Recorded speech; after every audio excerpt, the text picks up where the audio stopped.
a cruel twist of fate and a dark curse, non-consensual relations with an underage girl, characters with psychological deviations, an out-of-wedlock pregnancy, a lethargic sleep lasting a century, cannibalism, the Inquisitor's pyre, and even zombies. You won't believe it, but all of this pertains to the fairy tale of Sleeping Beauty that we all know. No, not that delicate cartoon version told by Disney, but the true, uncensored tale, the first printed version of which is no less than 400 years old. Settle in comfortably, stock up on snacks, to help you swallow your deep concern during the particularly intense moments of our story. And come with us into the eerie thickets of the ancient retellings of the Sleeping Beauty tale. This story, like many other famous ancient fairy tales, has been retold countless times, and each author added something of their own. From one retelling to the next, a trend of adapting the plot according to the moral requirements of the time is evident. This fate did not bypass the story of Sleeping Beauty, whose content was eventually made less shocking and suitable for consumption by a child audience. But we know that in more ancient times, they didn't coddle the readers of fairy tales in order to captivate the audience's attention. The people demanded more spicy and harsh content. In Europe, the first to print his version of the tale was the Italian Giambattista Basile in 1634 and 1636. The writer included it under the title Sun, Moon, and Talia in his collection of Neapolitan tales. Of all the versions, it is the furthest from Puritanism and the most shocking, though in creating the plot, he relied on even older stories. We won't discuss all the coincidences now, but certain pieces of the plot from the well-known tale can be traced in ancient folk tales from all over the world. China, Egypt, Palestine, Greece, Ireland, and even in medieval Islamic and Christian legends, such as the parable of the seven sleepers. This is that plot where someone falls into a long, supernatural sleep resembling death. However, it's obvious that the first part of the tale in the Italian's version was unequivocally inspired by the 17th century medieval chivalric romance Perseforest. There, lovers were separated by tragic circumstances, and a young woman getting a splinter of flax in her finger falls into an enchanted sleep, which does not prevent her from giving birth to a child fathered by her beloved who visited her during her slumber. The plot of Perseforest itself was inspired by an even older source, the story of the Valkyrie Brynhildr, from the ancient Icelandic Saga of the Volsungs, dated to the 13th century. There is an episode that tells of the knight Sigurd's love for the beautiful Brynhildr, whom the god Odin, as punishment, deprived of her divine power and put to sleep for long years. Sigurd awakened her from this supernatural sleep. As we know, our ancestors, lacking other explanations, often interpreted many phenomena as manifestations of magic. Besides the more common and well-known coma, an excessively long sleep can also be a symptom of Kleine-Levin syndrome, also called Sleeping Beauty syndrome. This is a rare sleep disorder condition in which a person sleeps up to 18 hours a day, or even longer, and when awake suffers from confusion along with mood changes. Perhaps some prototypes of the characters from those ancient narratives fell into just such a state, and this became the basis for the plot in many ancient sources. But besides the sleep, there are other moments in the tale that were borrowed from older sources. The second part of the Italian's tale was born under the influence of the legend of Genevieve of Brabant, the earliest record of which dates back to the 15th century. In it, the heroine and her children are to be unjustly executed, but instead, their deaths are faked, and they are hidden away in a remote cave. After Basile, closer to our time, the plot described by him, with some changes, appeared in the works of the famous French storyteller Charles Perrault and was included in his famous collection of tales, Tales of Mother Goose, first published in 1697. Subsequently, following Perrault, the tale of Sleeping Beauty was also taken up by the German storytellers the Brothers Grimm in their collection of European folk tales, published in 1812. This is the most recent, most famous, and most simplified version, on the basis of which Disney created its interpretation. Of all these versions, only in the Grimms is everything clear-cut, found, kissed, fell in love, married. Everything as it should be in a wholesome love story of a proper young lady and gentleman, and no premarital relations whatsoever. But there were. Because in reality, in the older versions, such horrifying and inappropriate events unfolded around the princess's century-long sleep that the long curse-induced sleep would seem like a blessing in comparison. For the skeleton of our narrative, we decided to take the tale by Monsieur Charles Perrault as the version closest to the origins. With one exception in his version, the famous kiss was not present. There, the princess woke up the moment the prince saw her, whereas in the Grimm's and Disney's versions, it is present. In Basile's version, instead of a kiss, there was utter madness. But let's not get ahead of ourselves and return to the beginning of our tale. Once upon a time, in a faraway kingdom, lived a king and a queen, and they had a charming daughter whom we shall call the princess. Because in Perrault's tale, she is simply called Beauty. In Basile's, her name is Talia, and in the Grimm's, she is Rosamond. A celebration was held in honor of the newborn, and all the enchantresses of the land were invited. Unfortunately, one enchantress did not receive an invitation. She was very old, and everyone was sure she had long since passed away. Well, that's the official reason. What might have really happened, we'll discuss a bit later. The old woman not only turned out to be alive, but also showed up at the celebration, nursing a bitter grudge because there was neither a place for her at the festive table, nor an expensive gift for her, unlike all the others. Darker than a storm cloud, she got in line to bestow her gift upon the infant. The sorceresses gifted the princess various useful trifles: incredible beauty, the ability to dance superbly, a voice like an angel's, the skill to play all musical instruments. When it came to the eldest, she voiced her terrible gift, a curse, by which the princess was to prick her hand on a spindle and die. But fortunately, one younger enchantress had not yet had her turn to wish. She was significantly weaker than the old hag, but her magic was sufficient to change some details of the curse.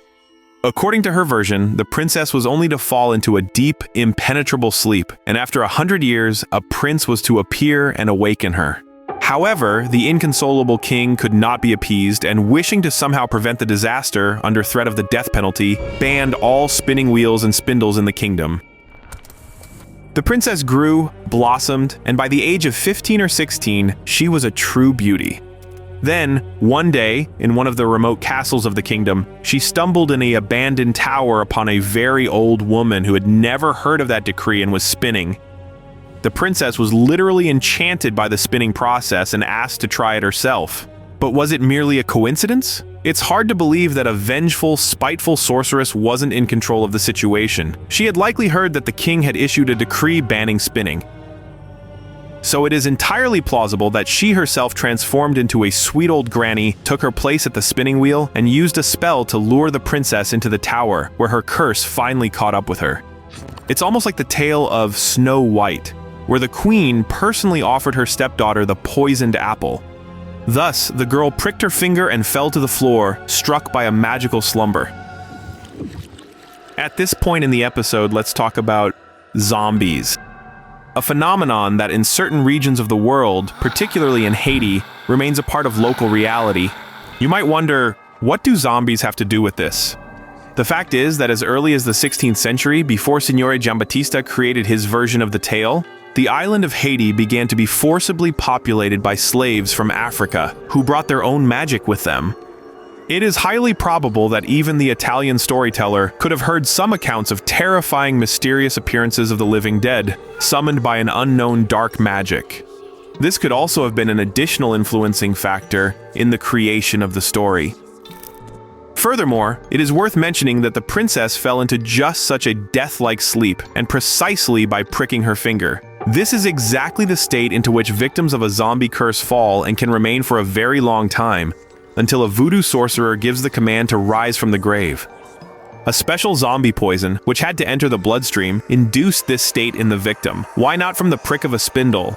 Rumors had it that sorcerers concocted this poison from various terrifying and disgusting ingredients: human bones and entrails, enzymes from reptiles and fish, various herbs. It was also said that if the sorcerer accidentally miscalculated the dosage, the victim might actually die instead of falling into a lethargic sleep.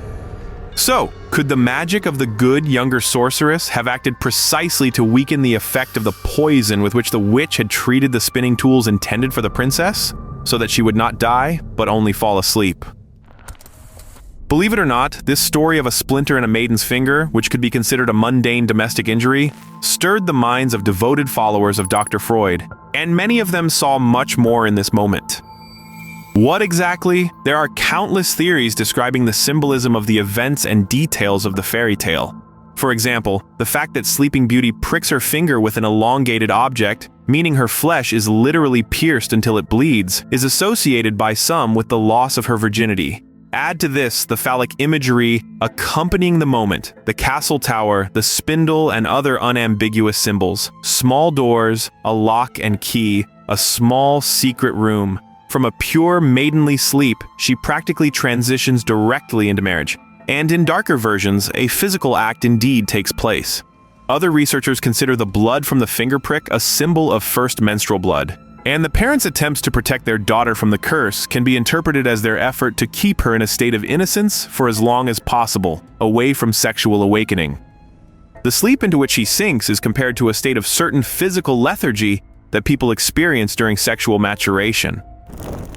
What if the old sorceress, or fairy, isn't just a plot antagonist who ruined the party? What if her duty was to initiate this very transition of the girl from childhood into adult life? Let's analyze more deeply the moment when the old woman is not invited to the celebration. She represents an old, chaotic energy that is being excluded from the new, orderly world. Yet, it is this excluded force that returns as the embodiment of a forgotten or rejected part of the world order. Her curse is not necessarily a manifestation of pure evil. On the contrary, it acts as a mechanism of inevitability. The curse defines the moment of transition, from childhood to adulthood, from naivety to experience. In a cultural and psychological sense, it is a moment of initiation, a transformation that cannot be avoided. Thus, the old sorceress performs the function of a goddess of fate, similar to the Greek Moirai or the Norse Norns, those who bear the truth about the inevitability of change. Her knowledge is deeper than prophecy. It points not to chance, but to the structure of existence, in which there is no place for the purely good or purely evil. In this context, she is also an image of repressed feminine power. That which defies control, does not fit the norm, and is therefore declared threatening. Such figures, old, lonely, misunderstood, often became targets of cultural fear. This is how the image of the witch was formed in its time. Thus, the evil fairy in the tale also acts as a symbol of that part of female nature that society tries to suppress or ignore. Rather, it initiates a process of cyclical dying and rebirth. The sleep of Sleeping Beauty is not death in the literal sense, but a temporary disappearance that prepares the ground for a new stage. This plot echoes the rhythm of the myth of transition, like Persephone descending into the underworld and returning, or like Jesus dying and resurrecting. Sleeping Beauty dies, symbolically, to be renewed. And it is the fairy who is trying to be excluded who becomes the engine of this renewal. Thus, she is not an enemy, but a manifestation of a deep archetype of change. She reminds us that every harmony is temporary, and that even the brightest kingdom is not eternal if it does not acknowledge the existence of its own shadow. Her return is the voice of the repressed, the voice of what was forgotten but still influences the course of fate. But let's return to the flow of our tale. After the princess fell asleep, the kingdom was engulfed in despair. Just then, the good younger sorceress appeared, and with a wave of her wand, everyone who was in the castle at that time fell asleep around the sleeping princess. By the magical command of the sorceress, the sky above the castle instantly turned black, and its spires were hidden by dark clouds, while the walls of the once bright structure were surrounded by terrifying impenetrable thickets and entwined with poisonous vines, all to wall off the enchanted castle from the rest of the world, so that nothing and no one could disturb the enchanted princess. 100 years passed, and a prince from a neighboring kingdom heard the legend of the most beautiful princess in the world, sleeping in an abandoned castle. Curiosity prompted him to check if it was true, and as soon as the youth approached the boundary of the enchanted forest, the impenetrable thickets parted, giving him a clear path, and so he reached the very castle. His feet carried him up to the tower, and the moment the youth saw the sleeping girl, he, as if enchanted, moved towards her and pressed his hot, passionate kiss to her cold lips. At that, the girl's eyes opened and she awoke.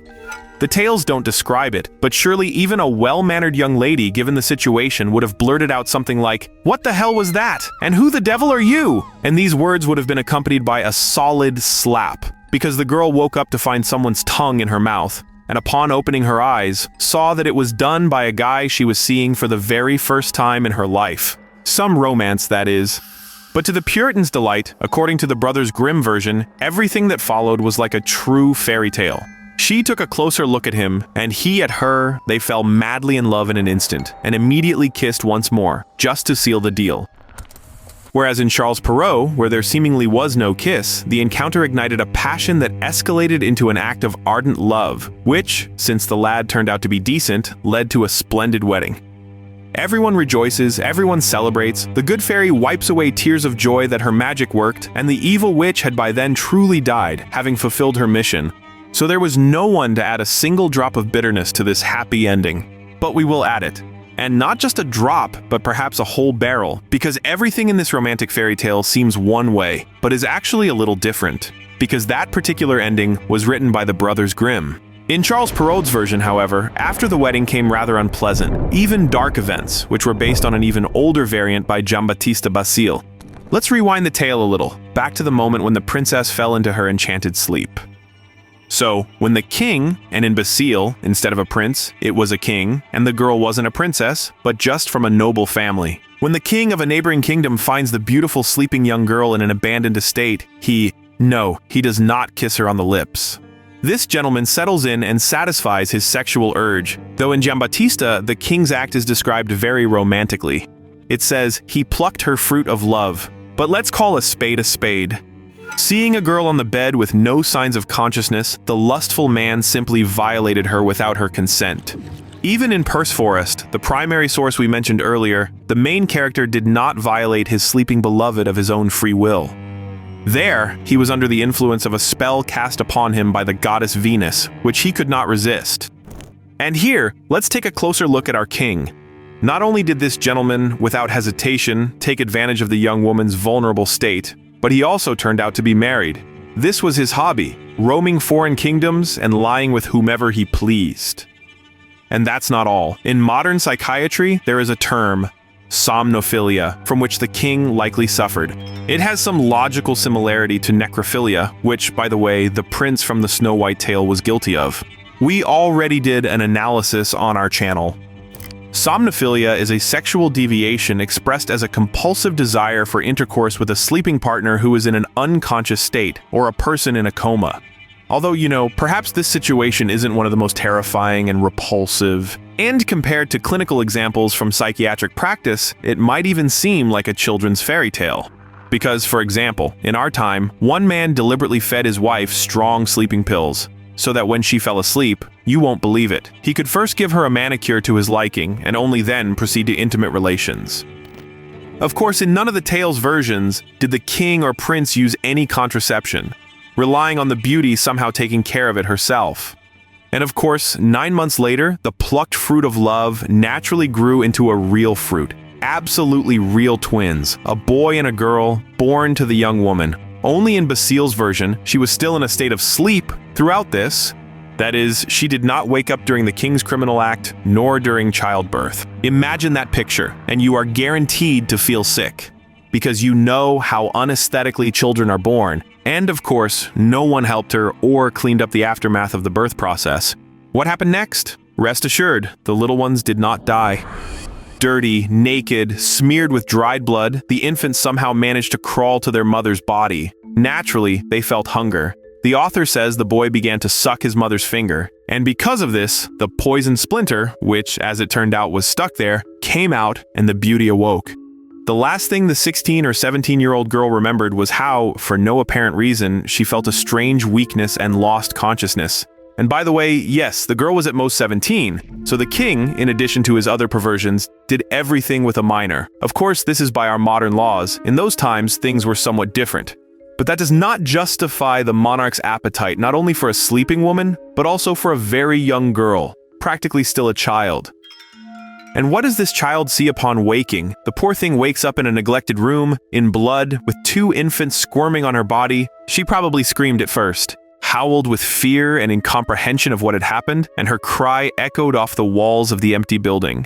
And the licentious king, sometime later, was passing by again and decided to drop in once more on the sleeping beauty. Imagine his surprise when the lustful man, already anticipating the forbidden pleasure, found the children there, his own offspring, and an awake, non-sleeping beauty. What was he to do? Of course, he promised the young lady the world and scurried back home to his wife. Perhaps he would have gotten away with it all, but here his queen intervened. Because no matter how the cheating husband tried to hide his perverted affair, his faithful wife found out kind people told her. What happened next could easily serve as the plot for a rather strong horror film for adults. Moreover, things go just as badly in Perrault's version, even though there was love there, and the children weren't bastards. Because the prince, instead of introducing his bride to his parents, as is customary in normal families, hid from them both the fact of the marriage and the birth of the children. What was the reason for the prince's strange behavior? The woman was a beauty, and her inheritance was considerable, all because the young man was afraid, and the fear was caused by the unpredictable reaction of his own dear mother to this marriage. Why? Unfortunately, Mom was none other than a hereditary ogre, a cannibal. Well, that's how it was. The prince's father, in his time, had coveted a huge dowry and forced himself to turn a blind eye to the lethal genetics and probably the appearance of his bride. Fortunately, the son took after his father in looks, and that was a lucky break for the princess.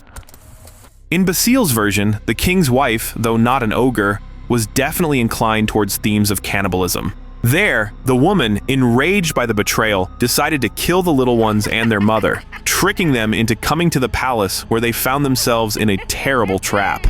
First, the queen ordered the cook to kill, prepare, and serve the king his own children disguised as game. And later, when the king was away on business, she ordered their mother, her husband's lover, to be burned at the stake. But here fate and kind people intervened. The cook took pity on the little ones and hid them, serving lamb meat in their place.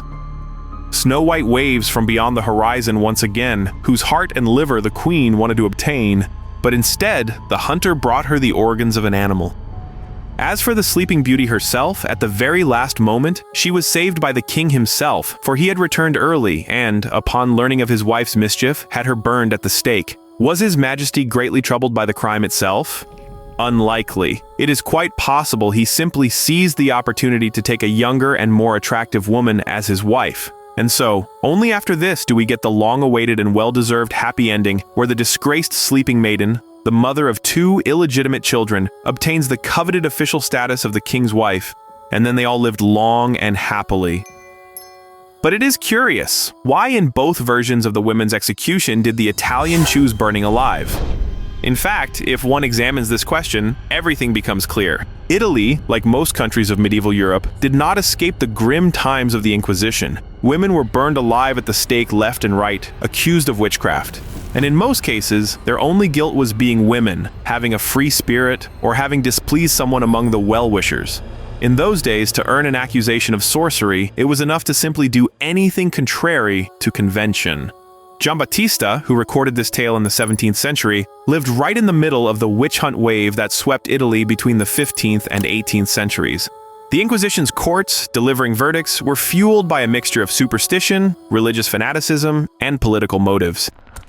What does this have to do with the fairy tale? The evil queen, for all her power in the king's absence, could hardly have simply ordered the execution of the young mother of 2 children. For this, she likely needed an official reason, and an accusation of consorting with the unclean could have been just the thing, to use the hands of the Inquisition to destroy her rival. And for the slander, it was enough that she had given birth to children out of wedlock, and that she had lain in her sleep not with the virtuous married king, but that the devil himself had come to her and impregnated her.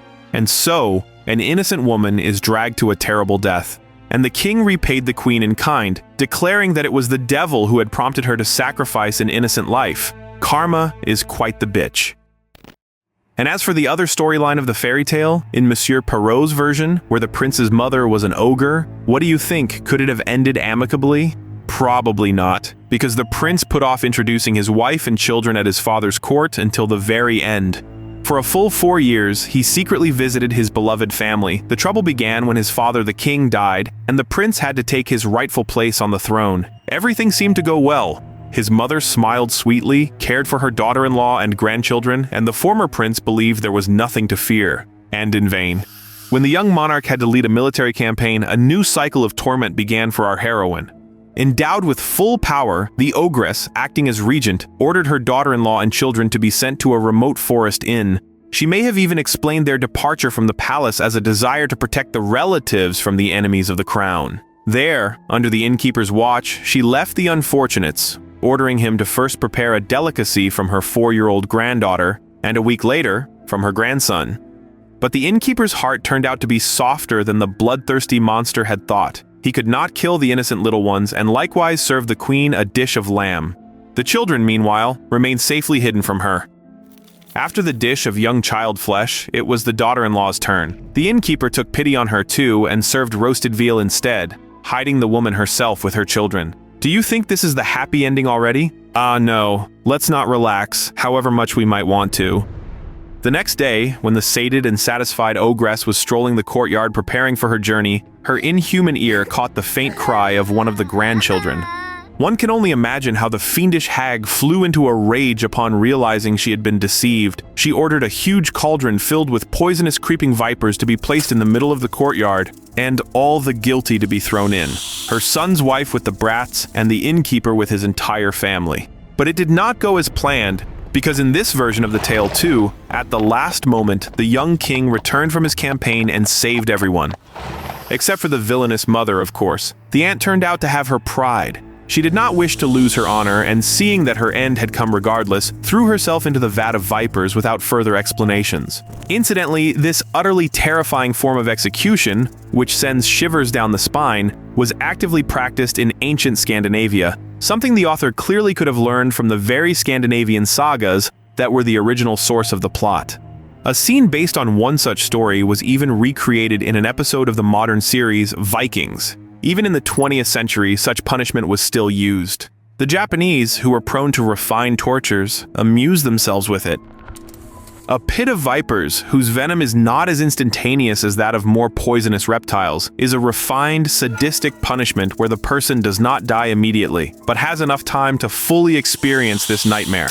And so it was, in agony, that the treacherous ogress perished, finally granting us the long-awaited happy ending, and the story, full of mysteries, betrayal, love, and deranged bloodthirsty intentions, truly comes to a close. And it's a good thing that neither the Grimms nor Perrault included the episodes of the intimate encounter and the birth of children during sleep in their retellings. Because if you add that, the tales would have turned out not only unfit for children, but downright full of shock content even for an adult audience. But towards the end, we'll throw in one more version for you to ponder. Psychiatrists have not overlooked the poor sleeper herself, attributing to the fairy tale princess a possible case of maladaptive daydreaming. This is the term for a state where a person daydreams excessively or exists in a half-sleep, half-dream state, sometimes for hours or even days on end. This type of dreaming is an unhealthy attempt to cope with a problem or adapt to it, an attempt to avoid negative emotions by escaping into another, invented reality. The dreams and fantasies of people with maladaptive daydreaming are usually very elaborate, so much so that they can be compared to a full-fledged novel or film, and the plots can be quite dramatic. And this raises a logical question: what if the princess, who suffered from such maladaptive daydreaming, actually invented this entire story? All this drama with the spindle prick, the 100-year sleep, the handsome prince, the kiss of love, and the subsequent happy ending that Disney and the Brothers Grimm later served to us on a golden platter? What if there really was a princess, or some other very young girl of blue blood, who, similar to the heroine in Giambattista Basile's version, suffered an assault and gave birth to children as a result of this crime? And to shield herself from the psychological trauma, she falls into this state of half-sleep, and within it creates for herself an illusion that everything was completely different, beautiful, fairy tale-like, dramatic, and with a mandatory happy ending. So, you have something to think about, and we will conclude this investigative story of the Sleeping Beauty tale, but only to find something else interesting for you, and later entertain you with another chilling little fairy tale. Stay with us, and we will certainly live up to your expectations with new terrifying stories where we explore the ancient sources and the truly adult meanings of well-known children's fairy tales.